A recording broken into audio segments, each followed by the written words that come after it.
a nombre de la Academia Nacional de Estudios Políticos y Estratégicos, les damos la más cordial bienvenida al seminario Política de Defensa de España, desafíos ante un escenario estratégico en transformación, tema de gran interés para el cual contamos con la participación de un experto de dicho país, el Teniente General del Ejército de Tierra, Fernando López del Pozo, Director General de Política de Defensa del Ministerio de Defensa de España, que se encuentra en visita oficial en nuestro país. Señor General López, nuestros sinceros agradecimientos por concurrir a nuestra academia a entregarnos su visión respecto de la política de Estado de España en materias de defensa.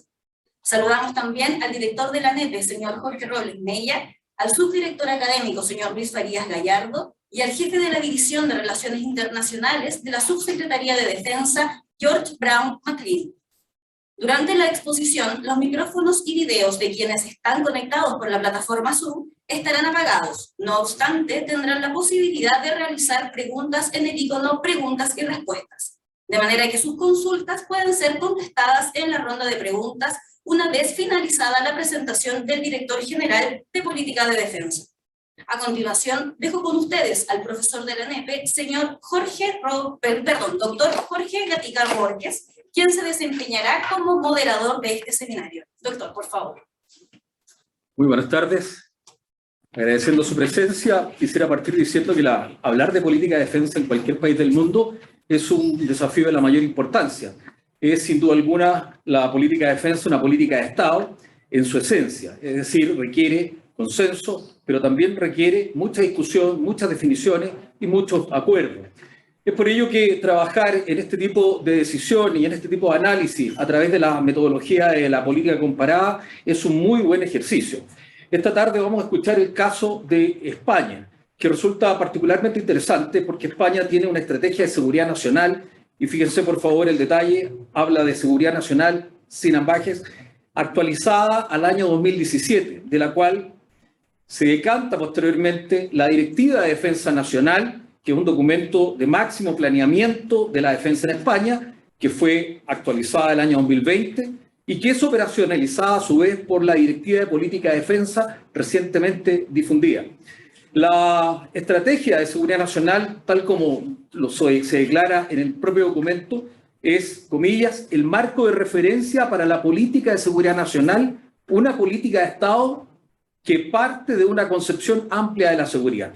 De ahí entonces la importancia de ver este ejemplo, cómo España ha sido capaz de definir a partir de una gran estrategia de seguridad nacional hasta alcanzar a la operacionalización a través de una directiva de política de defensa. Es por ello entonces que hoy día la Academia se complace en recibir al Teniente General Fernando López del Pozo, quien es Director General de Política de Defensa del Ministerio de Defensa de España. El Teniente General López del Pozo nació en Madrid el 31 de marzo de 1958, casado y tres hijas y 7 nietos. Ingresó en la Academia General Militar en el año 1975, es diplomado de Estado Mayor, donde obtuvo la primera posición de su promoción. Además, ha efectuado el curso superior de Estado Mayor en Francia y del Colegio Interejército de la Defensa de Francia. Ha ocupado diversos cargos de mando y asesoría en el Estado Mayor del Ejército, Estado Mayor Conjunto y Ministerio de Defensa. Ha participado en 3 misiones de paz: la Operación IFOR en Bosnia y Herzegovina el año 1996, la Operación Iraqi Freedom en Irak el año 2003 y UNIFIL en el Líbano el año 2013. Como oficial general se ha desempeñado como comandante de la Brigada Acorazada Guadarrama, jefe de la División de Planes del Estado Mayor del Ejército y comandante del Mando de Operaciones, puesto muy relevante en el cual participó o comandó 16 misiones en el exterior con 2.900 efectivos y fue comandante de la Operación Balmis, que fue el empleo de las Fuerzas Armadas de España en tiempo de paz de mayor envergadura para revertir los efectos de la pandemia del COVID-19. El general López del Pozo ha recibido diversas condecoraciones militares nacionales y extranjeras. Me va a permitir resumir: grandes cruces al mérito militar, naval, de la Guardia Civil y de la Real y Militar Orden de San Hermenegildo, 8 cruces al mérito, Orden del Cedro del Líbano en la categoría de caballero, Medalla Interfuerza de Italia, la Orden del Mérito de Francia en categoría oficial y la Cruz de San Jorge de Portugal. Pasó a la Reserva en septiembre del año 2020, donde siendo nombrado su director general de Planes y Relaciones Internacionales del Ministerio de Defensa. y desde el 22 de junio de este año es el director general de Política de Defensa, cargo que ocupa y es el responsable entonces de la planificación y desarrollo de la política de defensa de España. Me permitió resumir su extenso currículum general, mis excusas por ello.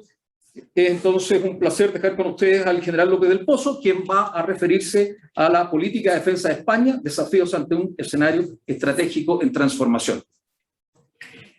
Doctor coronel, muchísimas gracias por la presentación.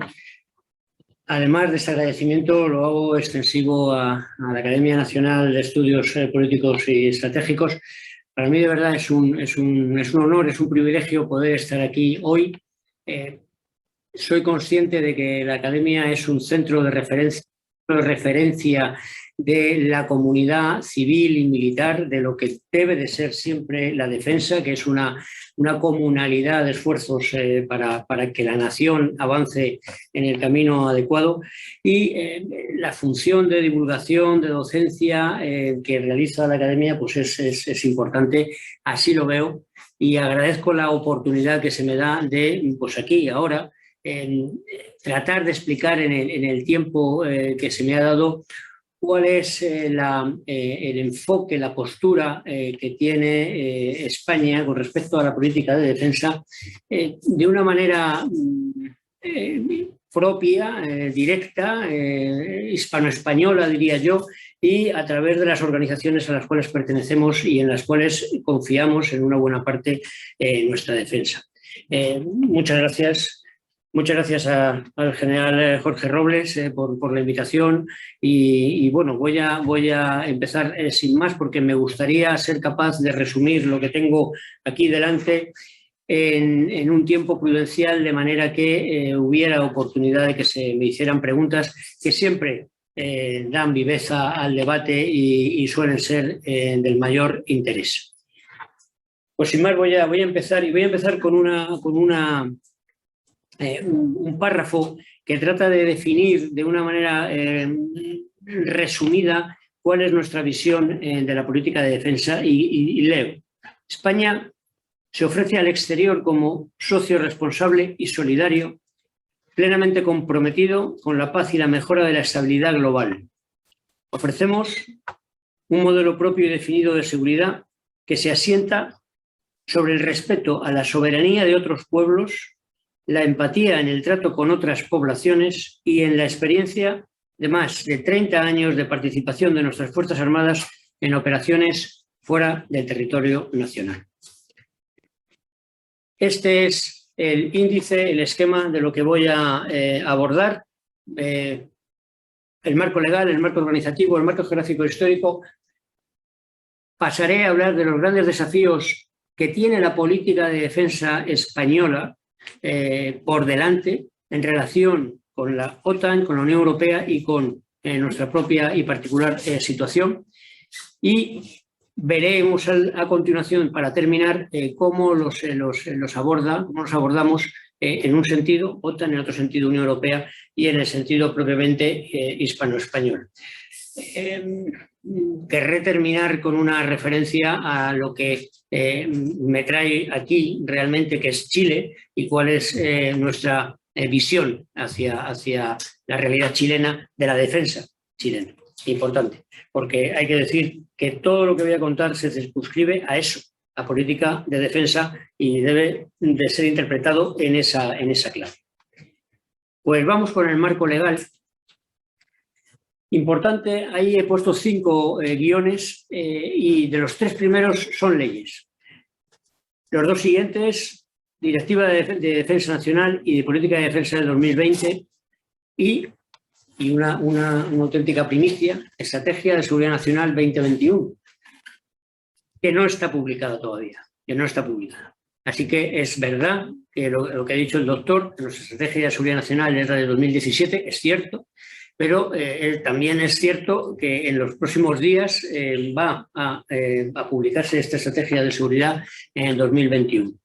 Bueno, pero yo ¿qué quiero resaltar aquí? Aquí lo que quiero resaltar es que esas directivas de política, esas directivas de defensa nacional, esas directivas de política de defensa, esa estrategia de seguridad nacional están arropadas por esas 3 leyes que están en la transparencia, en pantalla.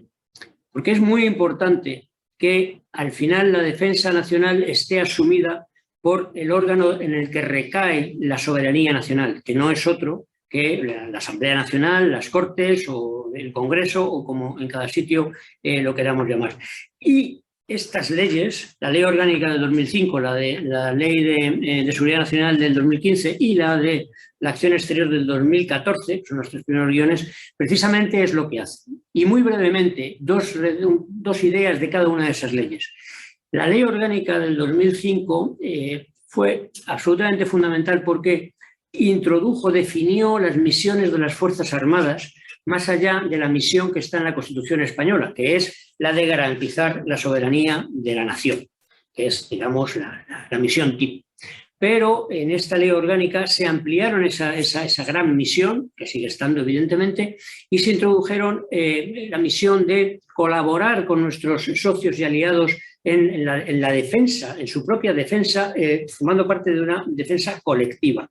Y una misión muy importante que es preservar la seguridad de el bienestar, la seguridad de los ciudadanos en caso de catástrofe, de grandes eventos, ¿no? de calamidades.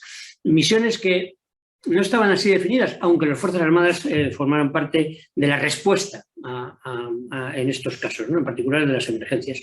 Y en dos misiones, alguna más, pero cito estas dos porque van a estar entrelazados con lo que voy a ir contando a continuación. Además de esta importante novedad que nos trae la Ley Orgánica del 2005, define la estructura orgánica y la estructura operativa como dos estructuras dentro de Fuerzas Armadas que son el sujeto de la ley. Sujeto de la ley no son el Ejército de Tierra, la Armada y el Ejército del Aire, sino que son las Fuerzas Armadas compuestas por esos tres ejércitos que acabo de citar y que adquieren las Fuerzas Armadas a partir de ahí adquieren personalidad propia. Y la tercera gran novedad, vamos a decir, de esta ley es que regula la participación de las Fuerzas Armadas en operaciones en el exterior, haciéndolas controlar por las Cortes, lo cual en aquel momento provocó muchísimo debate porque parecía que no hacía falta, que una decisión ejecutiva debía ser suficiente para esa intervención en el exterior. No fue así, la ley salió como salió y tengo que decir después de 16 años que han pasado que fue un acierto porque al final lo que produce es ese respaldo de la sociedad española a esa acción que están llevando a cabo las Fuerzas Armadas.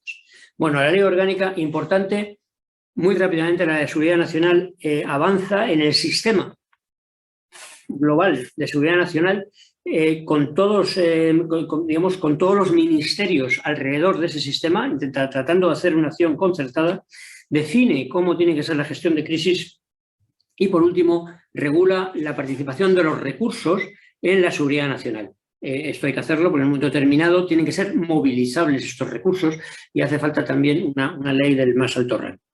Y por último, a comentar la Ley de Acción y del Servicio Exterior del Estado, que me gusta resaltarla porque tiene solamente un artículo que habla de Fuerzas Armadas, pero dice que las Fuerzas Armadas son el pilar básico en la acción exterior del Estado. Acción exterior del Estado que está llevada a la práctica por el Ministerio de Asuntos Exteriores, eso es lo normal, pero nos coloca, a las Fuerzas Armadas nos coloca en un respaldo inmediato y con una potencia grande. Porque además sigue diciendo el artículo, que el Gobierno acordará la participación de las Fuerzas Armadas en misiones internacionales como parte del esfuerzo concertado en la acción exterior del Estado. Pasamos a ser uno más entre las herramientas que tiene el Ministerio de Asuntos Exteriores para hacer esa acción exterior del Estado. Comercio, agricultura, tecnología, innovación, ciencia, acciones de las Fuerzas Armadas en el exterior. Bien, aquí he debido de dar un golpe en la mesa, pero no tenía ninguna intención malévola, simplemente el fruto de la emoción. Bien, las tres leyes y de ahí las directivas de Defensa Nacional, de Política de Defensa, esta es de 2020, tratamos de renovarlas cada 4 años y la Estrategia de Seguridad Nacional, que tenía una vocación de duración, ha sido modificada ahora para fundamentalmente, o por dos motivos fundamentales. Uno, El COVID ha hecho que se repiensen algunas aproximaciones y ha introducido pues, una modificación que va a estar en esta Estrategia de Seguridad Nacional del 21, y luego la cada vez mayor incidencia de las acciones híbridas, vamos a decir. La guerra convencional, tengo que decir que creo que va a seguir existiendo, no hay duda ninguna, pero tampoco hay duda ninguna de que cada vez somos testigos de una mayor incidencia de estas acciones híbridas que se mantienen en una zona gris en la que no se sabe muy bien si actuar o no actuar, y al final la amenaza va ganando posiciones. Bueno, importante estas reflexiones sobre el marco legal. Y paso a hablar del marco organizativo, que ya he comentado que se me resiste. Ayuda. No, ahí nos hemos pasado. ¿Le suele pasar? ¿Quién le doy yo? Le doy yo. Ah, ya sé lo que pasa. Lo que pasa es que se ha debido de quedar oculta la transparencia. Bueno, pues voy a tratar de hacerlo sin transparencia entonces. Vamos a hablar del marco organizativo. Lo importante aquí, en el marco organizativo de nuestra política de defensa, es esa separación que he comentado antes entre una estructura orgánica y una estructura operativa.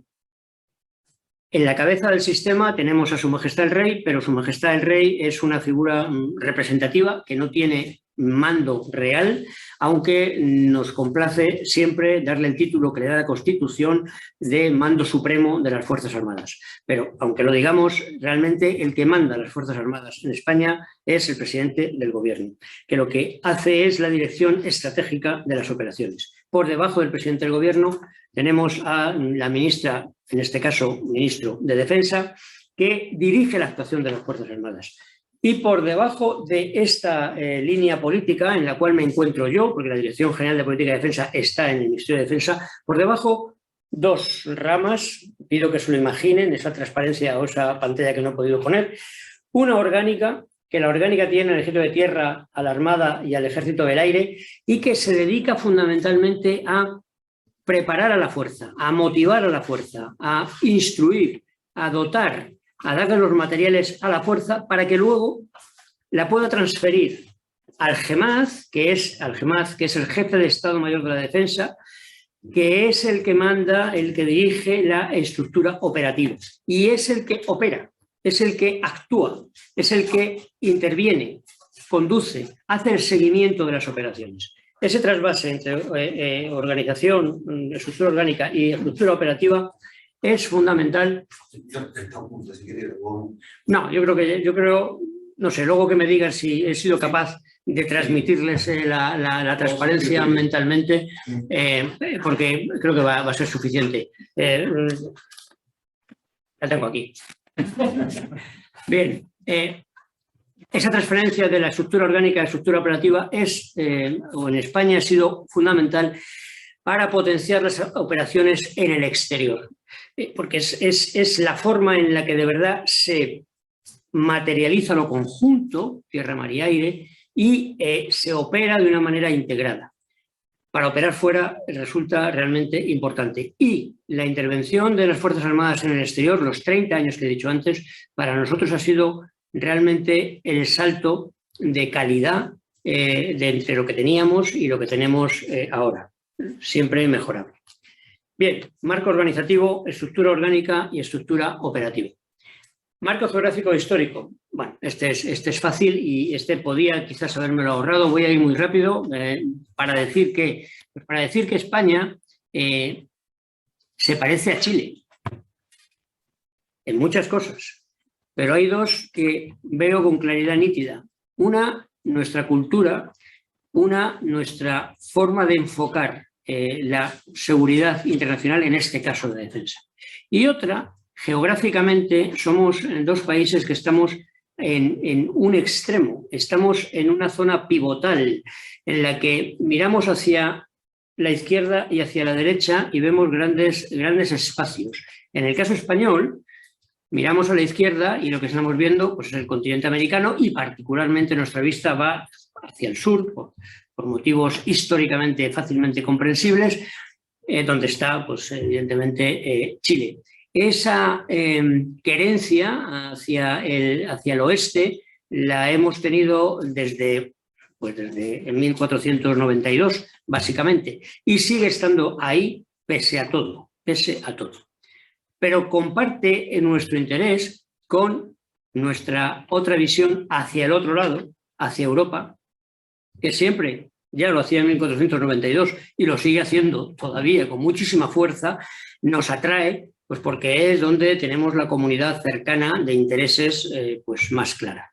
Pero además tenemos el Mediterráneo mar, que desde los tiempos de los romanos ha sido en cierta forma nuestro mar y que sigue siendo pues lo que es todo mar, una vía de comunicación, un obstáculo a la comunicación y una vía de comunicación. Y entre una cosa y la otra, pues tenemos migraciones, tenemos tráficos ilícitos, tenemos problemas serios a la seguridad que tenemos que combatir.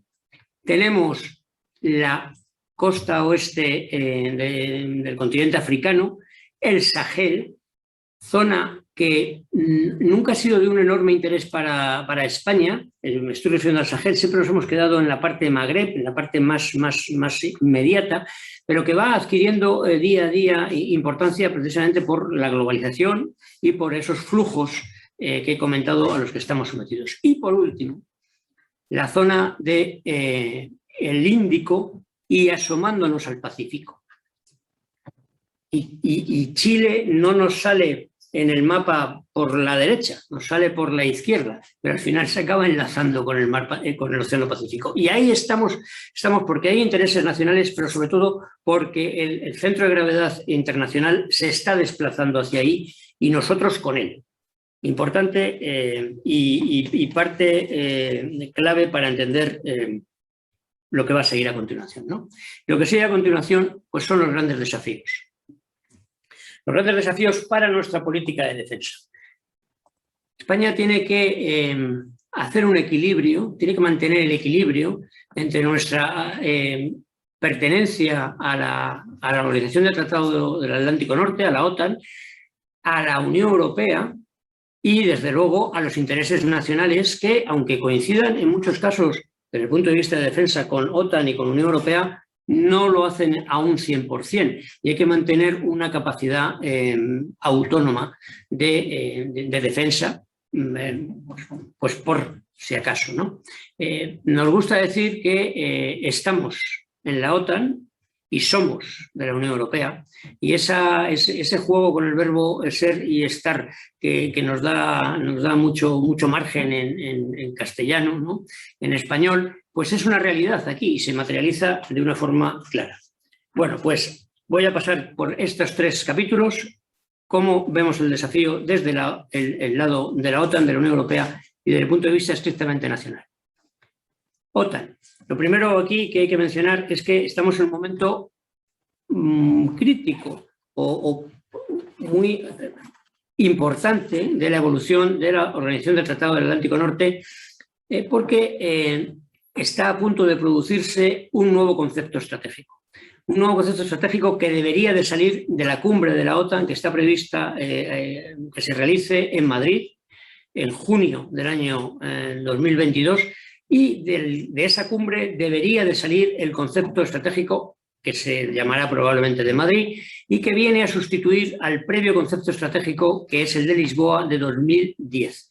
Han pasado 12 años y en estos 12 años el mundo ha cambiado mucho y hay que darle, hay que darle un nuevo impulso. Este concepto, un nuevo impulso a la OTAN, quiero decir, respecto al mundo.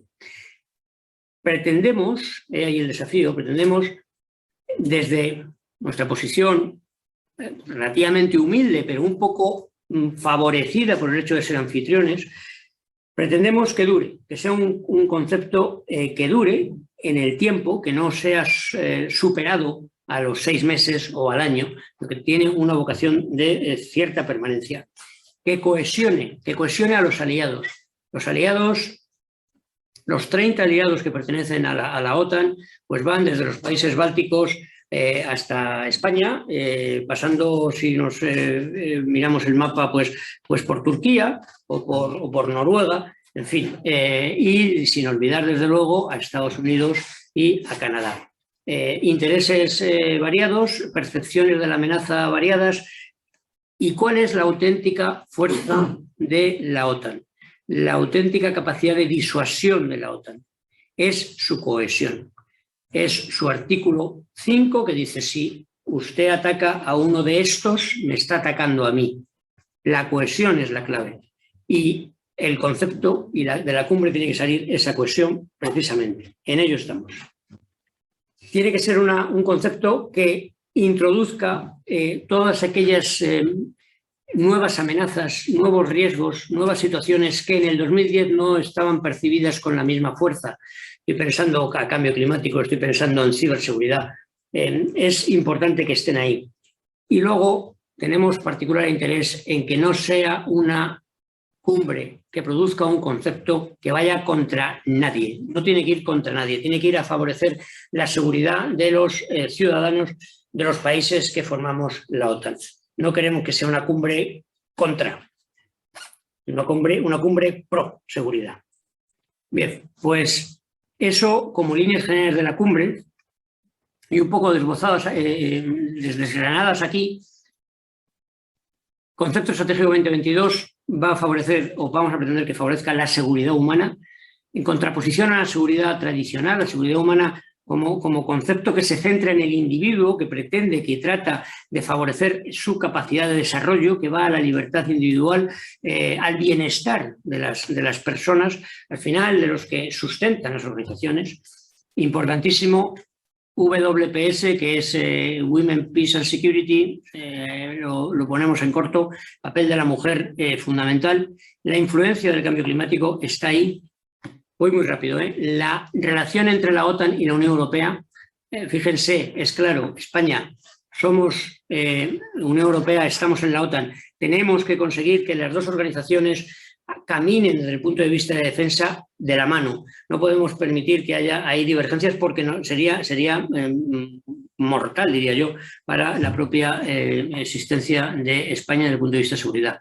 Visión 360 grados. La OTAN se crea en su momento mirando al este, mirando a Rusia, al Pacto de Varsovia, pero hoy en día no es ya así. La seguridad tiene que ser global y hay que mirar no ya solo 360 grados, sino yo diría esféricamente, porque hay que mirar espacio, hay que mirar ciber. Es un concepto muchísimo más global. China no estaba en el concepto del 2010, en el concepto actual del 2010 de Lisboa, y va a estar, pero queremos que se la presente como un desafío y no como una amenaza. Cuando hablaba antes de que no quería que fuera contra algo, me estaba refiriendo precisamente a China, ¿no? Tiene que ser tenemos que conseguir que se favorezca la innovación, pero con cuidado con la financiación común, porque al final la OTAN es una aportación de los países individuales y esa libertad que se le da a cada país ahí tiene que ser preservada, porque es parte importante de la cohesión. Y por último, una OTAN que está siempre abierta a nuevos socios que quieran unirse a la comunidad de valores que significa al final la OTAN. Nuestros desafíos con respecto a la OTAN y con respecto a la Unión Europea. Pues aquí tengo que hablar de un documento que está en elaboración ahora mismo y que tenemos previsto que sea acordado y publicado en marzo del año 2022, que se ha dado a llamar Brújula Estratégica.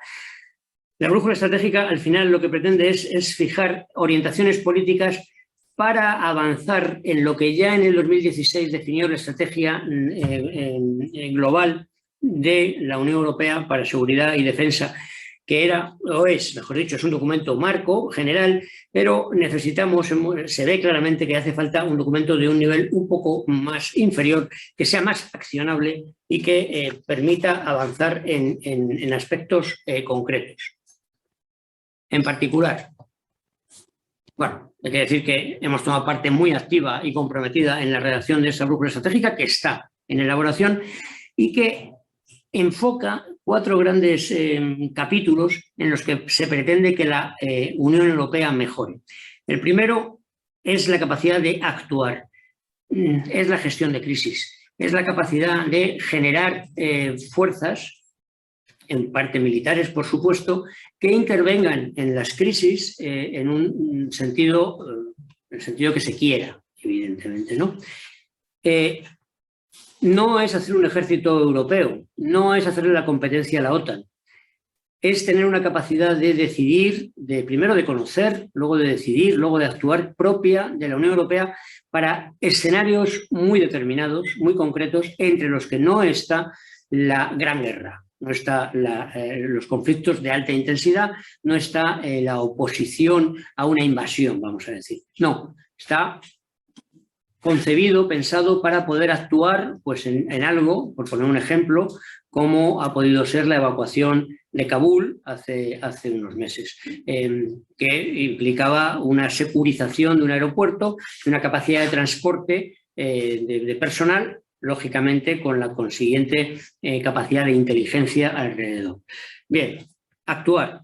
Protegerse. Protegerse es como lo estamos llamando últimamente. Antes se hablaba de resiliencia, palabra que está de máxima actualidad y que el COVID nos ha traído a primera plana, porque al final esa capacidad de adaptarse, esa capacidad de recuperarse del golpe que se recibe en infraestructuras, en economía, en la parte específica de la defensa es fundamental y hay que trabajarla y en esto está la brújula estratégica.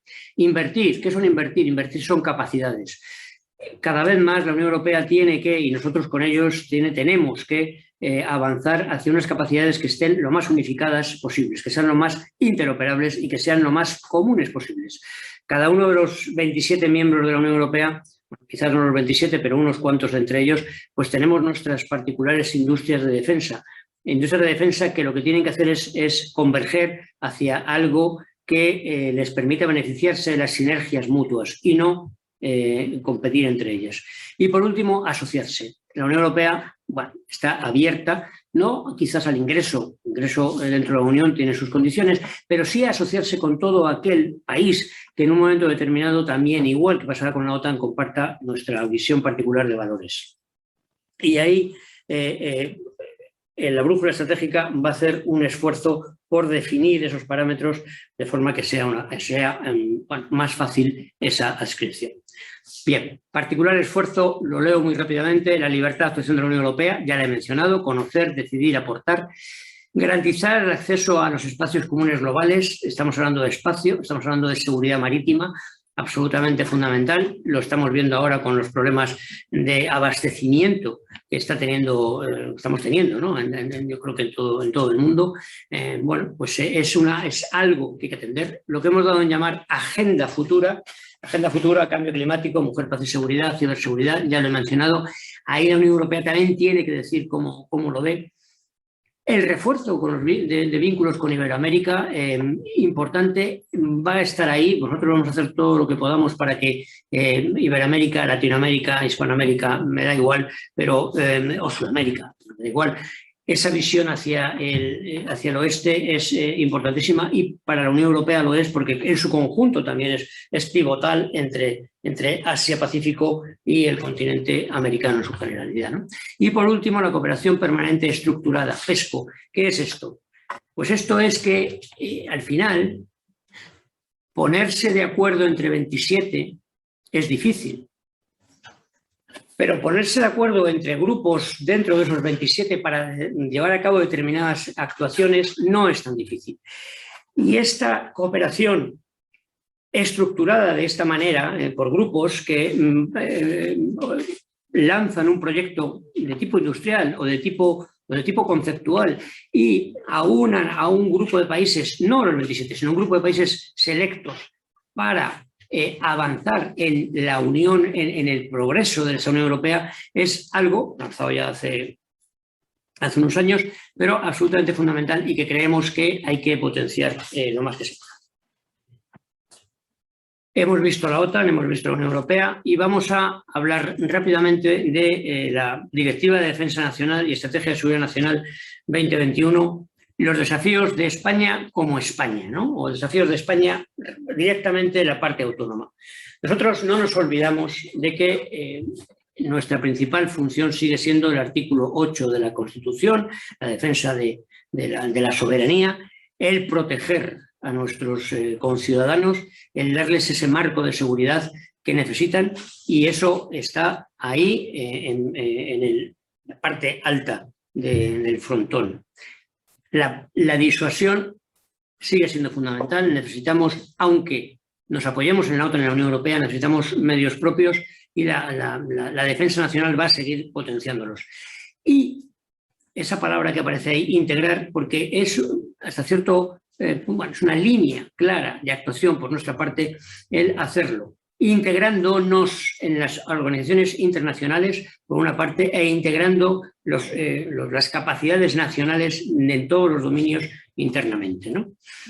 En territorio nacional, una atención particular a lo que llamamos misiones permanentes, que son las de defensa del territorio, actuación en marcos multinacionales, ya lo he comentado, el fomento de la empatía, en general y nosotros en particular, es la primera frase que he leído, pues queremos, porque nos parece que es la forma correcta de hacerlo, entrar pues en la relación con otros países, en otros marcos, precisamente de esta manera de ir a ayudar, de ir a compartir. Es la forma de obtener seguridad de una manera recíproca y mucho más productiva que la imposición, sin duda ninguna. La conciencia de defensa, que es una materia nacional importante y que hay que potenciar siempre. Esta mañana hablábamos del servicio militar. Bueno, pues ahí está, no digo más, porque no, pero tiene relación directa. La industria nacional, por supuesto, en una convergencia con la europea, si queremos, ya lo he dicho, pero hay que pensar en ella. Y luego el refuerzo de las relaciones con América Latina y el Caribe. Voy muy rápido ya para hablar de esto precisamente. ¿Cómo vemos nosotros, cómo ve la Estrategia de Seguridad Nacional 2021? Eso está sacado del borrador. La relación con América Latina, Caribe y Asia-Pacífico. Bueno, pues lo que nos marca la estrategia es impulsar la acción concertada frente a desafíos globales y cuando estamos hablando de desafíos globales, pues ya lo he dicho antes, ¿no? Estamos hablando de eso, del cambio climático, estamos hablando de ciber, estamos hablando de la seguridad marítima, lo que al final nos afecta un poco a todos porque, bueno, porque no conoce fronteras, ¿no? Básicamente, es un poco la idea, ¿no? ¿Y eso cómo? Pues mediante la acción bilateral reforzada con aquellos países que, como dicen los ingleses, sean like-minded, que pues, algo así como que pensamos más o menos lo mismo. Ya he dicho que creo francamente que Chile y España estamos en ese caso.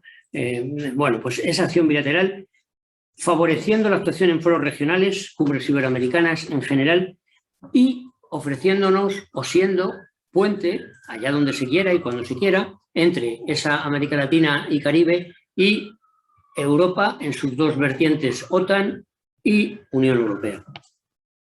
Colaborando en la erradicación de tráficos, en todo lo que seamos capaces, apoyando en particular la cooperación en conectividad y en seguridad marítima y, por último, favoreciendo la colaboración industrial.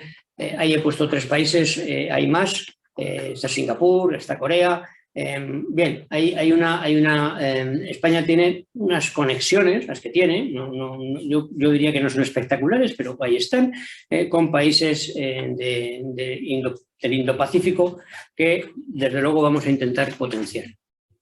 Y por último, unas palabras sobre España y Chile en seguridad y defensa.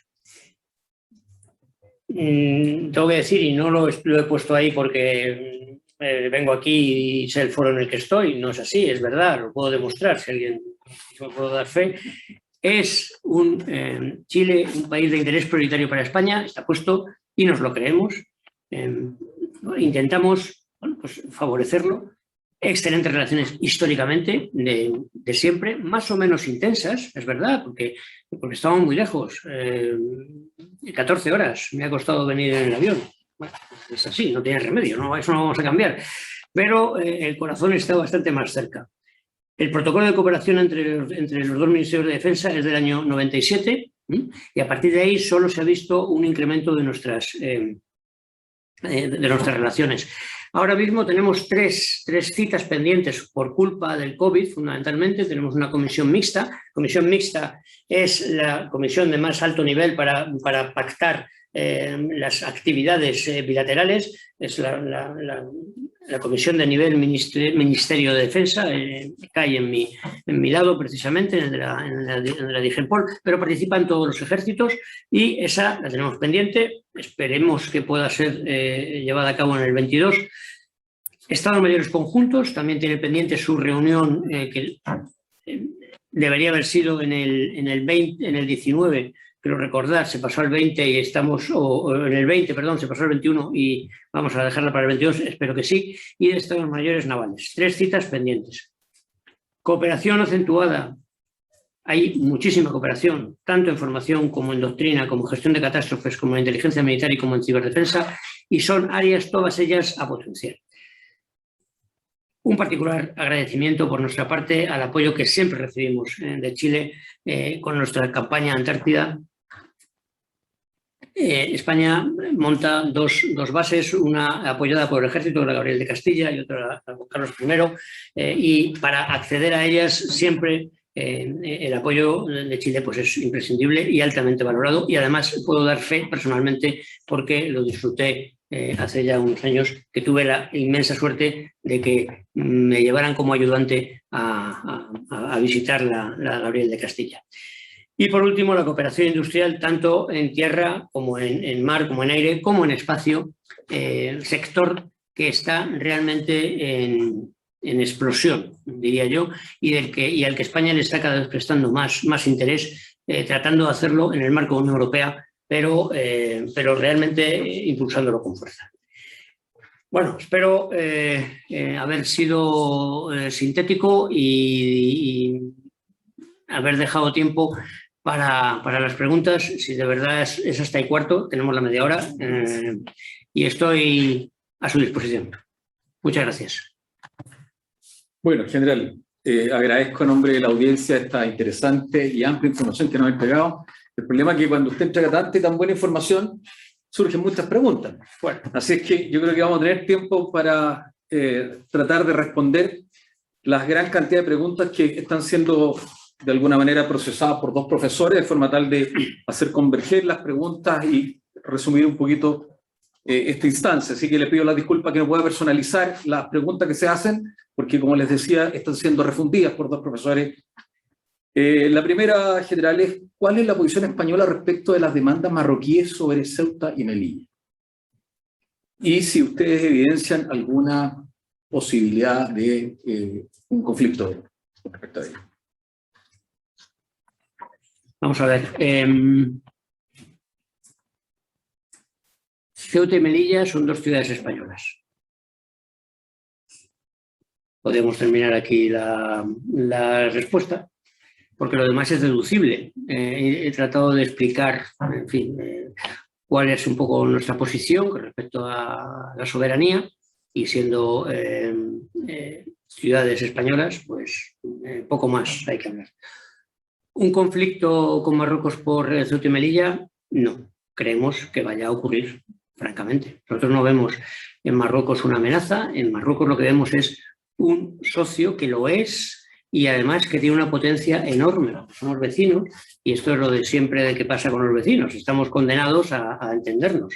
A lo mejor no mañana, en fin, a lo mejor tardamos un poco más, pero va a venir ese entendimiento, que también hay que decir que pasa por ciclos, como pasa, yo diría que en todas las parejas, ¿no? Bueno, en momentos mejores, en momentos peores, pero al final la voluntad es de colaboración y francamente no veo no veo una amenaza de ese lado. Perfecto. Lo siguiente tiene que ver con lo que usted nos informaba de la nueva estrategia versión 2021.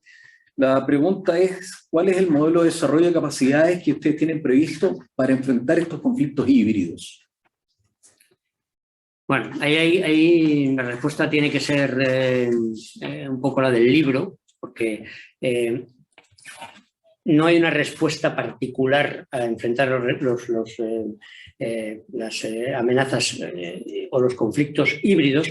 La estrategia lo que hace es ponerlo de manifiesto. Ponerlo de manifiesto para que toda la normativa y toda la regulación que va a derivar de esa estrategia lo vaya teniendo en cuenta y entre en el procedimiento de generación de capacidades el que está en el planeamiento de la defensa regulado que tenemos y que afecta o atiende a toda amenaza o riesgo que se pueda presentar. Si ahora introducimos el híbrido, pues habrá una respuesta con los correspondientes medidas o objetivos de capacidad, que es realmente como lo llamamos, objetivos de capacidad a medio y largo plazo, corto, medio y largo plazo, en función de las capacidades de adquisición. O sea que la estrategia realmente lo que hace es decir, cuidado que esto está ahí, cada vez está más ahí, y es una cosa absolutamente real.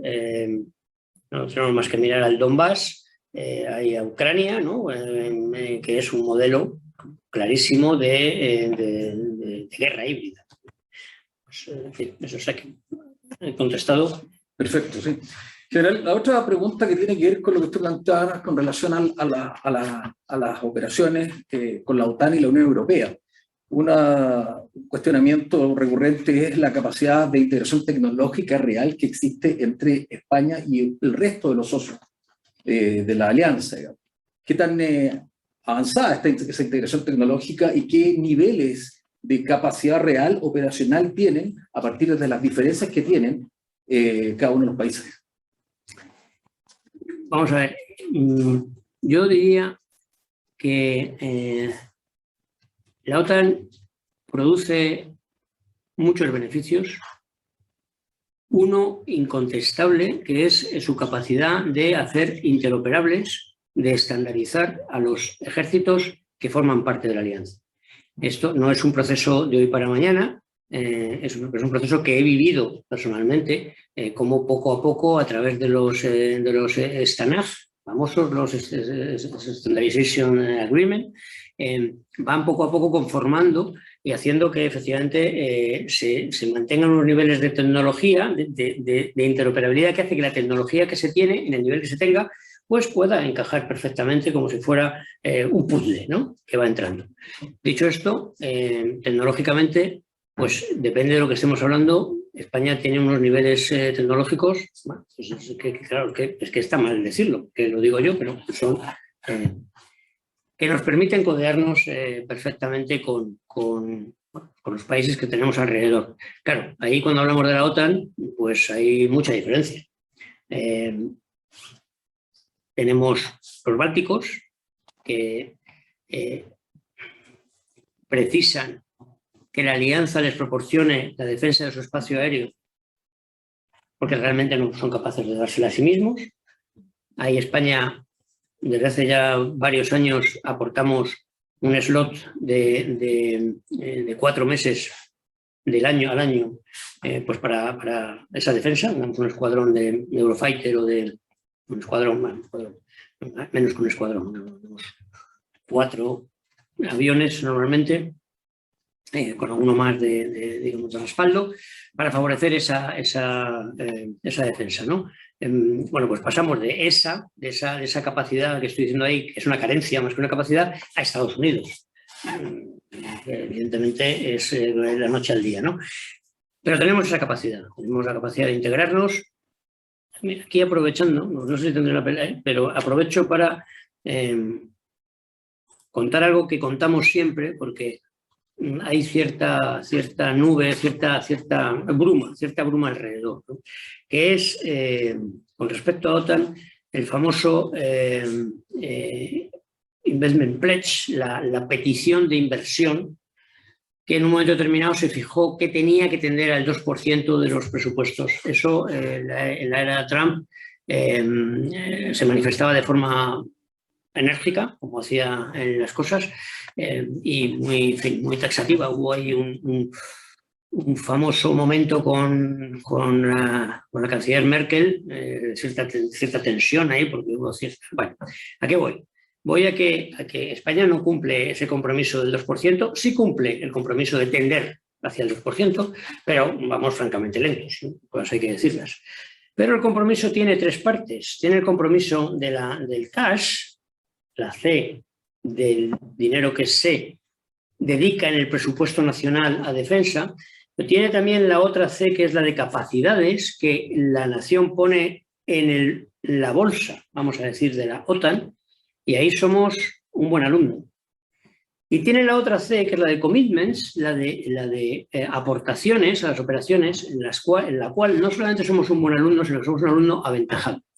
Entonces, bueno, me gusta decir que no sirve de mucho hacer una gran aportación al presupuesto de defensa nacional si luego no empleas las fuerzas en la defensa colectiva. Y en directa relación con esto, general, la otra pregunta que hacen es cómo aborda la política de defensa de España el uso de sistemas de inteligencia artificial para los efectos de la defensa. Aquí me temo que no puedo dar detalles, pero desde luego teniéndolos en cuenta, por supuesto. O sea, somos todo lo que tiene que ver con inteligencia artificial, con robótica, con innovación. Ahí parece que estamos muy avanzados estoy pensando ahora en la OTAN y en la Unión Europea, en innovación. Hay países que están avanzados en innovación, como esfuerzo colectivo no tan avanzados. La Unión Europea tiene cierta historia detrás de proyectos en innovación. La OTAN, precisamente, acaba de lanzar su proyecto de innovación que se llama Diana, con un fondo de inversión para hacer innovación, y es de ya, desde hace nada, ¿no? Quiero decir con esto que, bueno, la inteligencia artificial, como todo lo que habla de nuevas tecnologías y de impulso, tiene una fase declarativa importantísima y luego la fase de palparlo tarda un poco más, ¿no? Que estamos ahí, eso puedo decir que sí.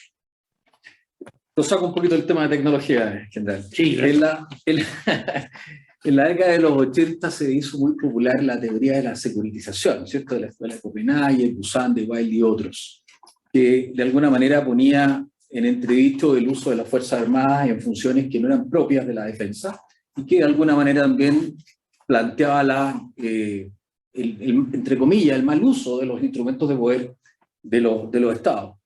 ¿Cómo van a conciliar ustedes esta nueva mirada de la estrategia de seguridad en la cual van a emplear Fuerzas Armadas para enfrentar conflictos híbridos con esta tendencia, que si bien es cierto ha sido rebatida, pero aún está vigente en varias instancias académicas, de la securitización, es decir, de darle carácter de fenómeno de seguridad a elementos o a fenómenos que no lo son? Bueno, vamos a ver. Por una parte, la evolución en las Fuerzas Armadas y en la legislación española de los últimos años ha llevado a un reparto muy claro, muy definido entre lo que es seguridad pública, que está asignada pues, a las fuerzas y cuerpos de seguridad del Estado y que tienen unas capacidades importantes. Quiero decir con importantes que si sumamos al Cuerpo Nacional de Policía y la Guardia Civil, que son los dos órganos de policía españoles, pues superan en mucho a la fuerza de los ejércitos, ¿no? De las Fuerzas Armadas. Bueno, es decir, tienen capacidades y tienen un escalonamiento que hace que en primera instancia sea la policía siempre la que actúa, ya sea la Policía Nacional o las policías autonómicas, que en nuestro caso hay que pensar siempre que hay 17 autonomías y son de diferente tipo, pero tienen su potencia. Bien, detrás de esa policía, que son civiles, absolutamente civiles, está la Guardia Civil, que la Guardia Civil es un cuerpo de policía, pero es un cuerpo de policía con carácter militar. Eso hace que tenga misiones militares propiamente en determinadas circunstancias. Y luego están las Fuerzas Armadas. Con lo cual, nosotros somos auténticamente, esta mañana lo comentaba, somos la última ratio regis, la última razón del rey que se usaba en los tiempos en sus tiempos para la artillería, pero bueno, ahora yo lo empleo para las Fuerzas Armadas en general. Y tiene que estar muy mal para que la situación, para que de verdad tengamos que intervenir en misiones que sean de uso de la fuerza. Otra cosa es las misiones definidas en esta ley orgánica que he comentado de apoyo a la población. Ahí en realidad es igual porque cuando intervinimos con el COVID en la operación Balmis, que ha mencionado, lo hicimos porque realmente los medios del Estado estaban de alguna forma sobrepasados. Pero ahí no hay ese escalonamiento que existe para el uso de la fuerza, está claro. Ahí no lo hay, entonces entramos a jugar mucho antes de lo que podíamos haber entrado. Entonces, ¿cómo lo veo? Pues lo veo como que las Fuerzas Armadas tienen que intentar evitar entrar en temas de seguridad, salvo que no quede más remedio. O sea, no se puede decir, no pueden hacer, no, están ahí, pero tienen que ser la última barrera. Cuando se trata de uso de la fuerza, cuando se trata de ayudar a esa seguridad humana, a esa población de la cual somos absolutamente deudores, pues tenemos que estar cuando haya que estar sin ningún tipo de problema. Perfecto, ya nos va quedando poco tiempo, no queremos abusar de su tiempo, general, pero voy a plantearle la última pregunta en otro ámbito. El 2048 se va a revisar el Tratado Antártico. ¿Cuál es la posición española con respecto al sistema antártico que está operando y que esperamos que a futuro se mantenga? Pues yo diría que es exactamente esa, ¿no? El mantenimiento.